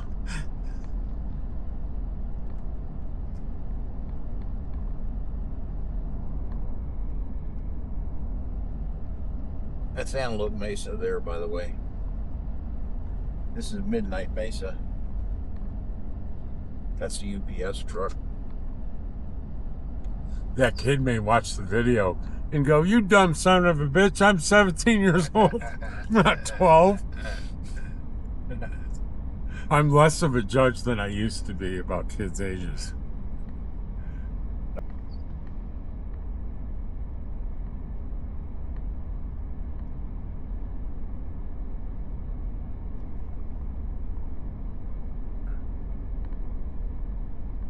Surveying road. You know? Yeah, something must have bit me because I feel really weird right now. Weird how? Just kind of spacey. And is her foot still hurt? Nope.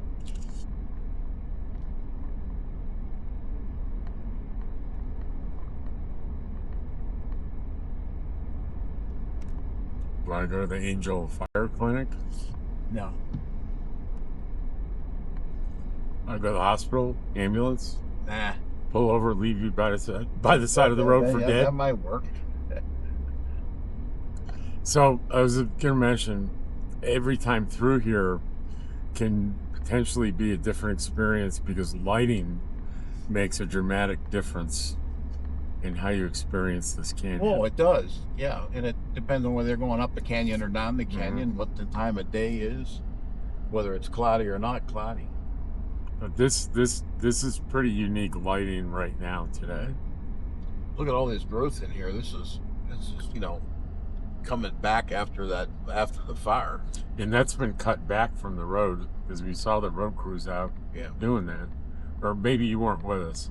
I think they were out on the geology thing. The road crews were out cutting the grass.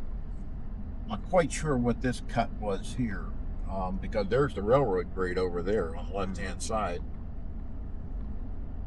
I don't know whether this was a kind of a diversion or I don't know what the deal was there. It's not for irrigation, that's for sure. Look how barren that is now. Man, oh man, oh man. Well, there's Baldy looming over the road. Little sun coming out over on Baldy.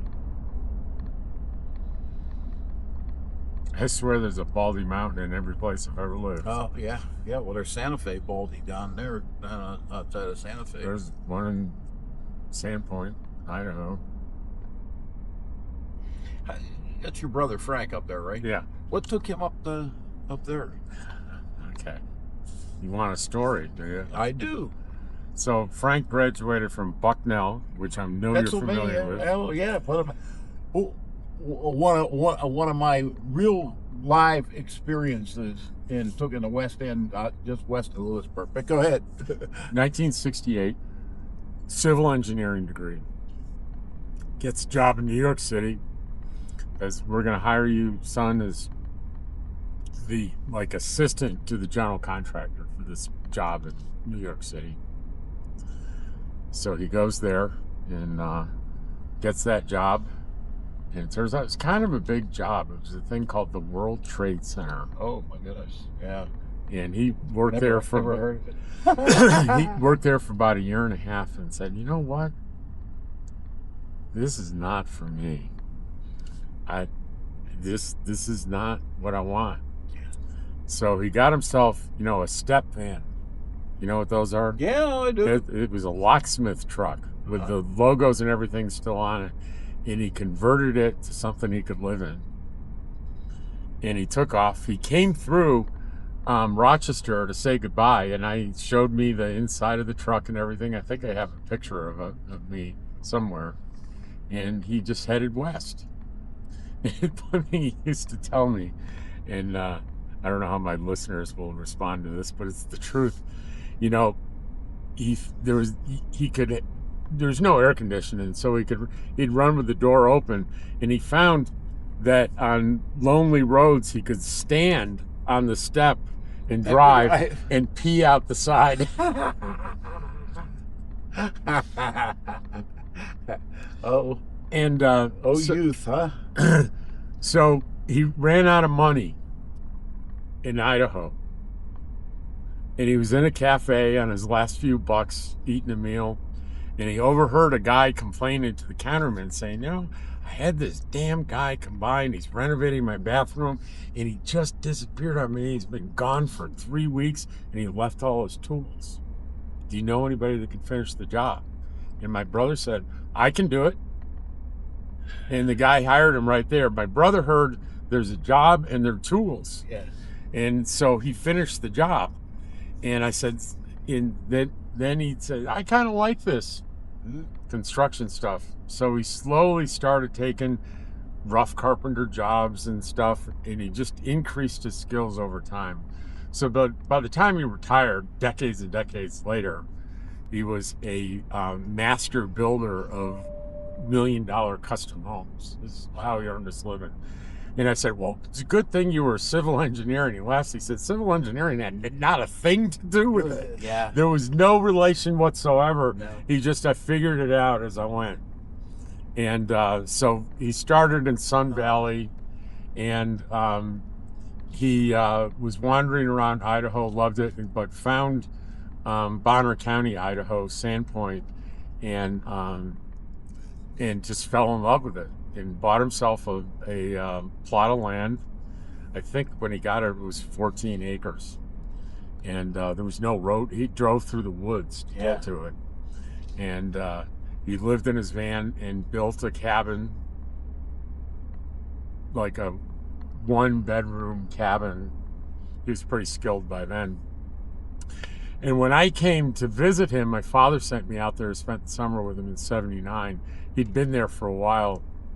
And he had the cabin was really nice, and he had a couple of outbuildings for storage. And I got there and said, where am I going to sleep? And he said, funny you should ask. So he had me build an extension onto one of the outbuildings and had me build a bed frame. And here's how it would work. I didn't know what to do, but every day he would give me a set of instructions. This is what I'm to do. And if it's a skill, he showed me how to do the skill, saw me do it, and then he took off for his real job, whatever construction job, and he came back at night and inspected my work. And that's how I learned basic carpentry.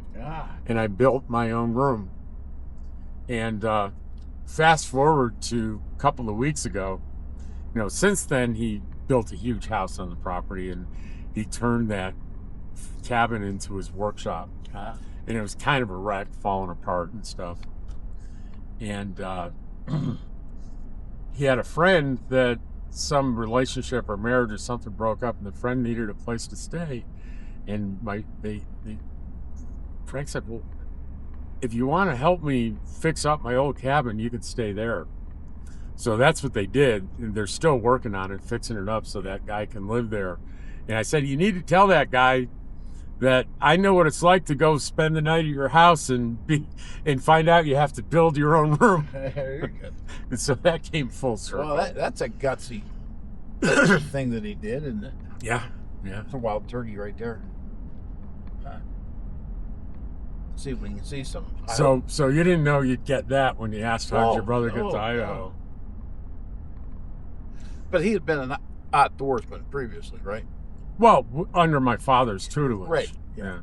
And my father loved Idaho because he trained in the Air Force in Mountain Home.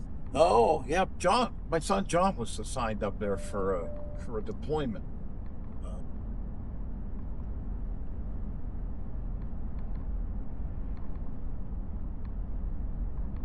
Our vacations were camping and fishing. That was it. That was nothing fancy. Too, yeah. And we're staying in a hotel. It was because it was on the way to wherever we were going. Yeah. So no cruises or beaches, it was camping and fishing. There was a little a place the family used to go for years called White Lake in Canada, and it was just a little mountain lake. I don't know exactly where, Frank would probably know. But that was another fishing adventure where the three of us were together, Frank, me, and my dad, on that lake. Well, we started off after Dad came home from the war. But my brother was born at 46, and I was born at 49. But my earliest remembrances were going up into Canada and Quebec. My mom would say as far as you could drive a car. And so that was that. And then my granddad acquired land north of Kane, Pennsylvania, in the Allegheny National Forest in, I think, 55. So I'd have been 6. And then they built the cabin. It was a 3-bedroom cabin up there. And that's where we spent most of our time afterwards, although we would travel a little bit. But it was nice. With 7 kids, it's tough, you know. So got some rain.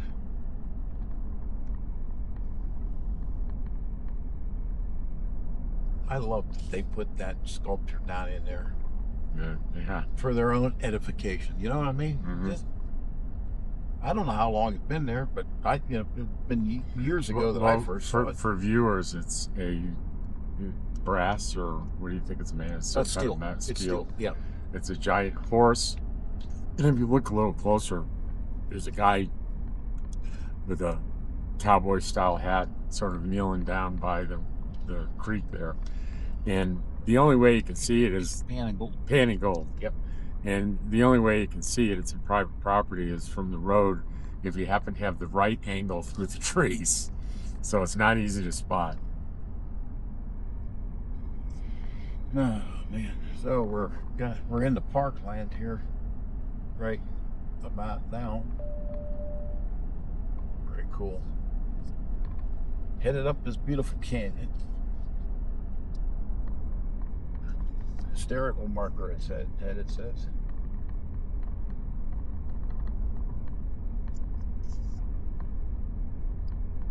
We need to do some fishing, Rob. You know, this summer's slipping away here.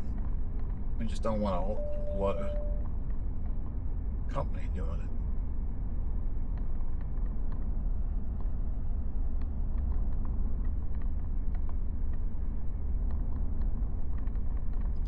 Nice. Somebody stole the Smokey the Bears off those signs.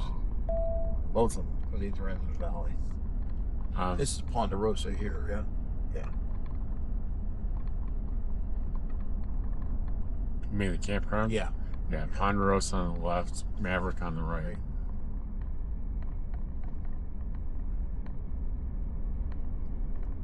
You know, that White Lake thing, my brother and my father, it's a little incident that happened that tells you a lot about my family.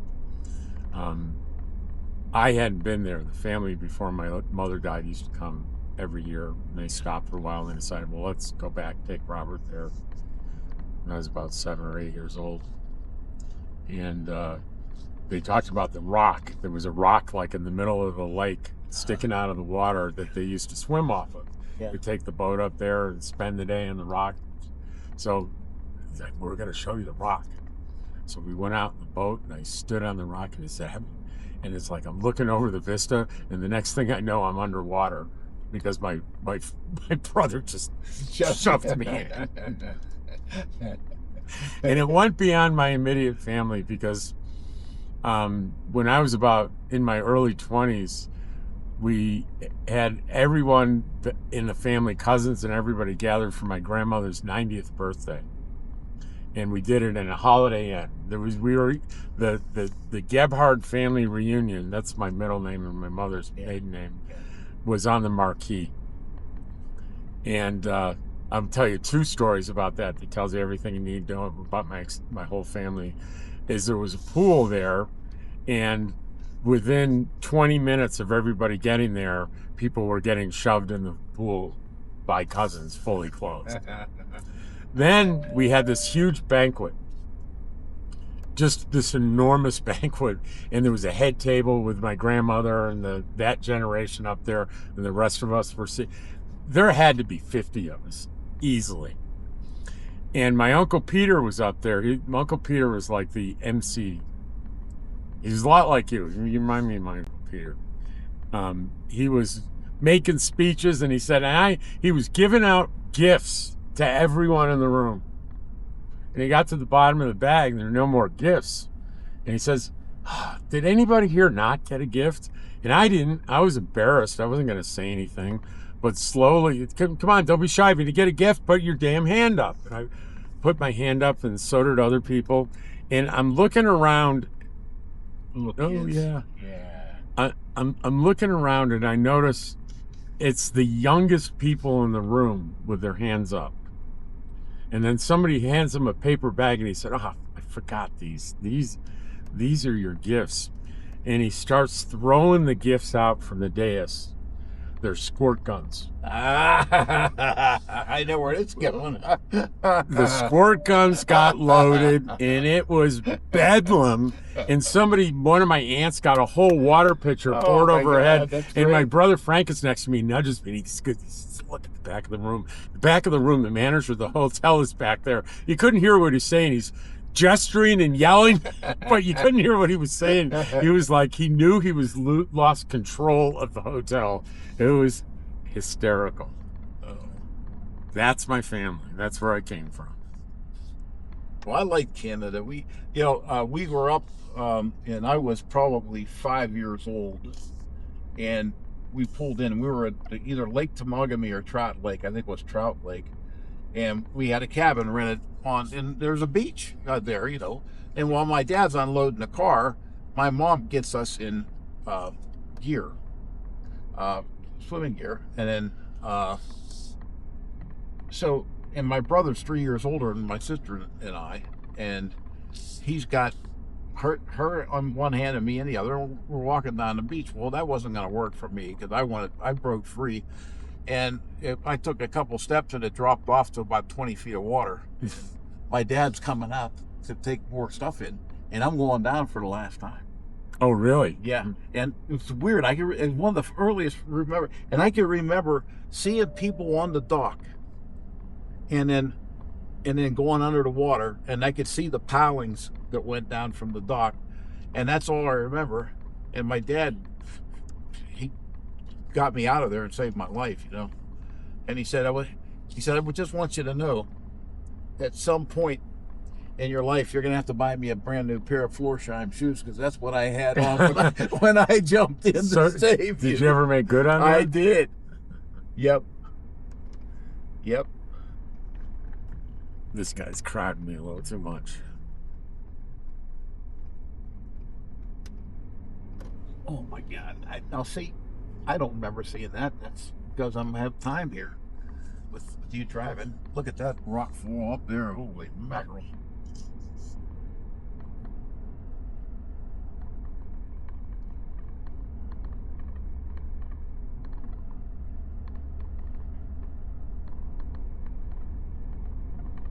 This is that rock formation where we go around, where they would set up there and look.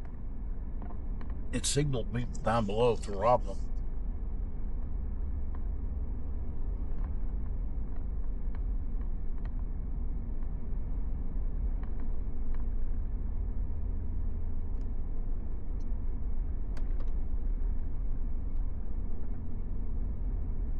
Weathers used to have a store right there. Martha Weathers. Really? Her parents, they had a store right there.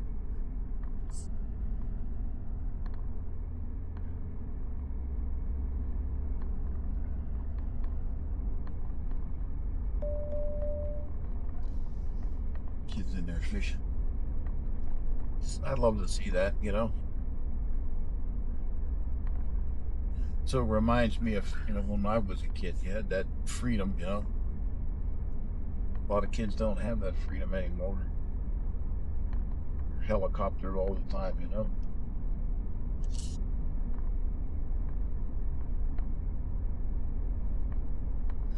When I grew up on Lake Winnipesaukee, I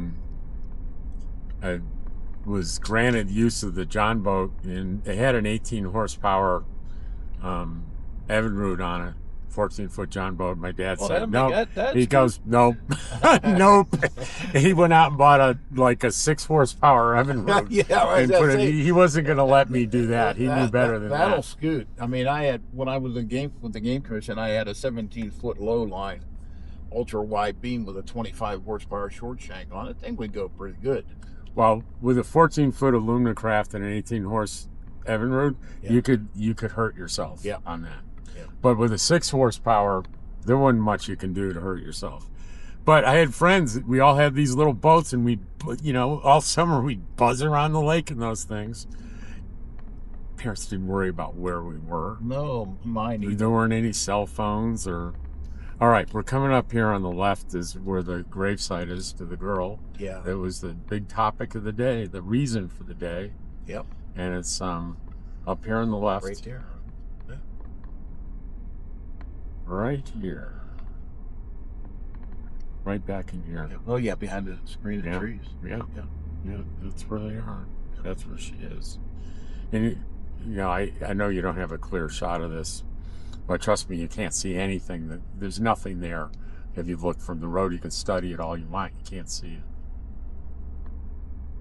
And then not far down here, you're not going to be able to see it either, but it's the cave that Jack pointed out to me that I showed you in a video. I walked into it in a video. It's hard. You can be right next to it and miss it.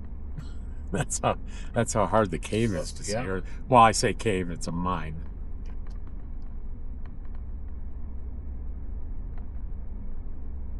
Those rocks up there, This is a canyon made for a convertible, isn't it? Yeah. Or a sunroof. Yep. Oh, even the sunroof. Just I had a little Miata I bought for Jolene. We used to drop the top and get down there all the time. It looks like a man and his son fishing.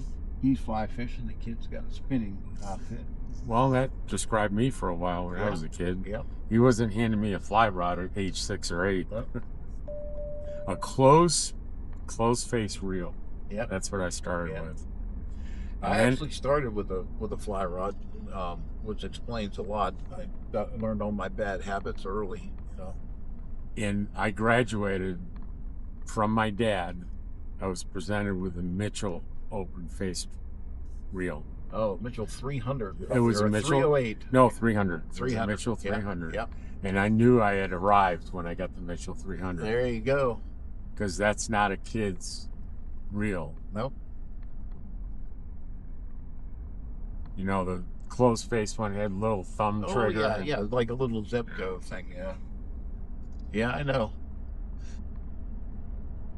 But, of course, that the spin casting made a big difference over bait casting in the Zebco, man. You can really get the light. You had like no friction to speak of on the damn thing. There were 2 lures that I remember, oh man, I can't remember the name of the spinner. Mepps spinner. Yep. And a hula hoop surface rule. Yeah. The yellow hula hoop with the red front. Yep. Nothing more exciting bass fishing than be, almost twilight glass and a bass hitting that hula hoop after you popped it. Yep. And, you pop it to make a bubble at the surface, and that bass smacks that thing. Yep. Yeah, bass are honest fish. That's smallmouth. I like largemouth don't do much for me, but smallmouth are ounce for ounce probably the fightingest fish there is. Maybe a bluefish in salt is just. Well, I told you about the year I caught the 5.5-pound smallmouth on Winnipesaukee. Yeah. I found out afterwards it would beat the year record. But that fish gave me a little bit of a fight, and I caught that one on a plastic worm with the little propellers and the orange plastic beads around them. Yeah. Yep. It hit that thing like I thought I'd snagged on bottom. And they go aerial almost immediately. I mean, most of the ones, So we used to have 80 fish days smallmouth on the Susquehanna, which was in my district when I was a game warden. But I had the boat, and we could troll, and I used a 1/4 ounce Mr. Twister with that tail like that.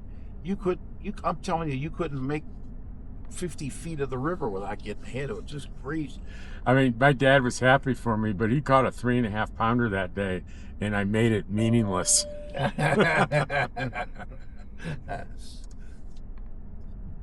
Were there walleye up there? No, No. not in Winterfell. Man, I love eating There walleye. were giant lake trout though, Yeah. and you had to fish deep for them. Yeah. And we never had the rigs and stuff, but I used to fish off the dock all the time. Yeah. Hardly ever caught anything, and I'd be throwing that Meps out there. Very clear water. Yeah. In the end of the dock, it was 20 feet down, and you could see the bottom. And I'm casting that Meps out there one day, Jack, and I thought I snagged on the bottom, and I pulled it, and I looked through the water, and I see my lure in the lip of the biggest lake trout I've ever seen in my life. I see the head, and Jack, the head just does this and snaps the line. That's it. Yeah. And by the time the yell came out of my mouth, it was gone. Yeah. And it was just, well, you know, it just became a story that no one quite believed. But I'm telling you, it happened. Wow. Look at this. This is just words fail. Do you need to go to the museum? For how beauty this. No. Oh, you want to go to the museum? No. Okay. Not really. No. I just thought you were worried about there was some electrical problem there, but I think it was probably Agnes getting confused about light I switches. think so. Yeah. I got a long day tomorrow. God, my nightmare is Friday. They have like 9 sessions on Friday and 1 on Saturday. It's good. Well, I only had about 2 last Friday, so everybody's making up for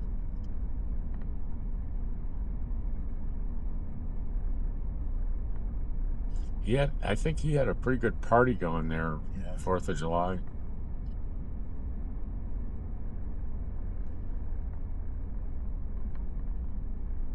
This is almost surreal, considering where we were today. Mm-hmm. And you get up there and look at this. Good God.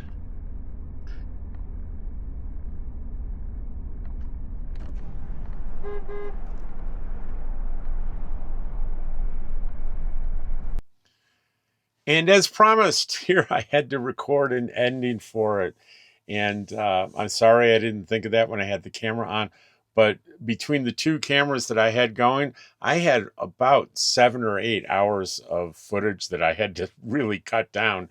It's like, Rob, it's 2 hours. Well, it could have been 6. So anyway, I hope you enjoyed it. If you stuck with us the whole time, bless you. That's great. If not, you're not hearing this. So anyway, thanks for joining me, and thanks for joining Jack too. And I will see you tomorrow.